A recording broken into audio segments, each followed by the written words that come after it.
Bismillahirrahmanirrahim. Assalamualaikum warahmatullahi wabarakatuh. Kembali lagi bersama Miss Erma, mahasiswa PPL UIN Raden Intan Lampung tahun 2020-2021. Nah, hari ini kita akan membahas mengenai penerapan pewaris sifat dalam pemuliaan makhluk hidup.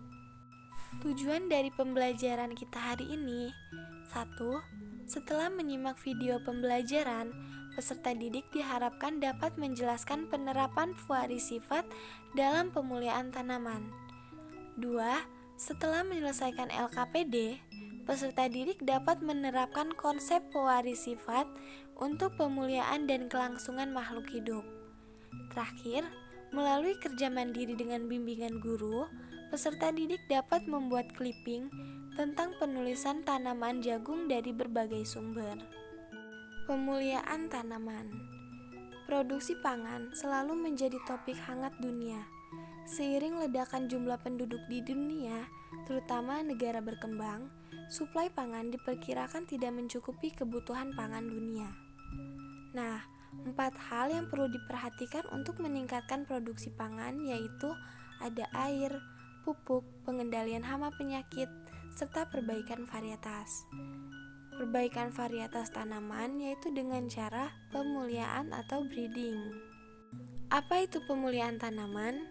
Pemuliaan tanaman adalah kegiatan untuk mengubah susunan genetik tanaman secara tetap, sehingga memiliki sifat atau penampilan sesuai dengan tujuan yang diinginkan pelakunya.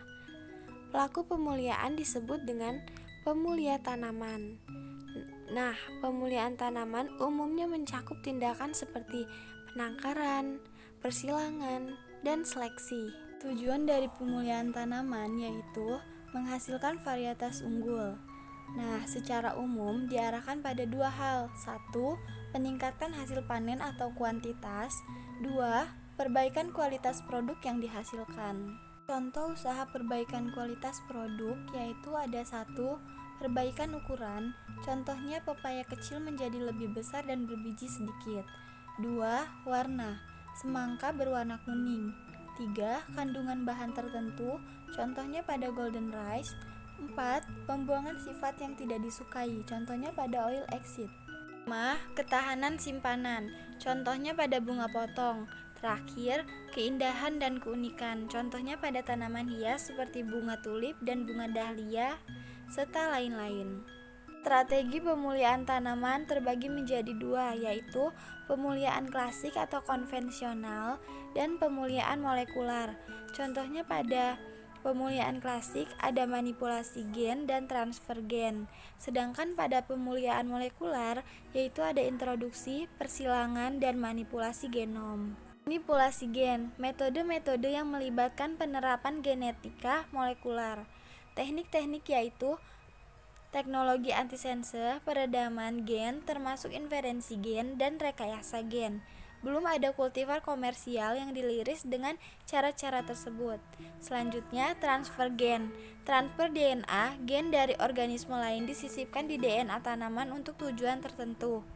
Produk yang dihasilkan yaitu berbagai kultivar seperti padi, jagung, kentang, kapas, tomat, dan kedelai. Selanjutnya, ada introduksi. Mendatangkan bahan tanam dari tempat lain atau introduksi merupakan cara paling sederhana untuk meningkatkan keragaman atau variabilitas genetik. Seleksi penyaringan atau screening dilakukan terhadap koleksi plasma nutfah yang didatangkan dari berbagai tempat dengan kondisi lingkungan yang berbeda-beda. Contohnya dari introduksi ini ada pemuliaan padi PB5 dan PB8. Kedua varietas dihasilkan oleh Badan IRRI Filipina serta pemuliaan untuk berbagai jenis tanaman buah asli Indonesia seperti durian dan rambutan. Selanjutnya, persilangan. Persilangan adalah manipulasi komposisi gen dalam populasi. Keberhasilan persilangan memerlukan prasyarat pemahaman akan proses reproduksi tanaman yang bersangkutan, seperti biologi bunga. Semua varietas unggul padi, jagung, dan kedelai yang ditanam di Indonesia saat ini dirakit melalui persilangan yang diikuti dengan seleksi. Manipulasi genom adalah penggandaan genom atau perubahan jumlah kromosom, di mana contohnya yaitu semangka tanpa biji dikembangkan dari semangka tetraploid dengan semangka diploid. Nah, selanjutnya pemuliaan hewan. Contohnya pada unggas dapat menghasilkan banyak telur, atau sapi dapat menghasilkan susu dan daging yang baik. Pewaris sifat berperan penting dalam pemuliaan hewan untuk menghasilkan hewan ternak yang berkualitas tinggi. Pemuliaan tanaman berkaitan dengan ilmu genetik, karena ilmu pemuliaan tanaman merupakan ilmu yang mempelajari perubahan susunan genetik suatu organisme untuk mendapatkan organisme yang baru. Sekian dari pembelajaran kita hari ini.